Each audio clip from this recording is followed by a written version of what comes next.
চারণ কবি মোখলেস উদ্দিন মদন নেত্রকোনা। আসসালামু আলাইকুম। মঞ্চে উপবিষ্ট জনাব বিশেষ বিশেষ যিনি যাদের নাম শুনলে আজকে মদনের মানুষ এই সভায় হাজার না হইলেও 500 কম হইতো না।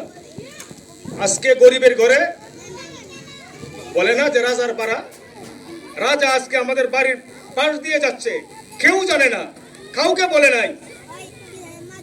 দেখো আমি খুবই দুঃখিত। এই জন্য এই সবার যারা মঞ্চে উপস্থিত সকলের কাছে আমি ক্ষমা চেয়ে নিচ্ছি। আমি আমার যন্ত্রণা শেষ করতে পারছি না। আমি একটা কবিতা বলছি। কবির কলম যদি বলি, কবির কলম চলে সত্যের পথে, শয়তান পারে না কবু বাধা দিতে। কবির কলমের সততার আচরে হার মানে শয়তান পাষাণ সীমারে। কবি সদায় তাকে হক প্রতিষ্ঠায়, অন্যায়ের বিরুদ্ধে জিহাদের নেশায়। কবি লিখে যায় গান গল্প কবিতা, প্রকাশ করে দুঃখ গল্প বেদনা আরো কথা। কবি অত্যাচারে নির্যাতিত কারাগার কলমের আচর ব্যঙ্গে করে চুরমার। কবি সদায় সত্যের বাণী প্রচার করে, মিথ্যাকে লাথি মেরে ফেলে দেয় দূরে।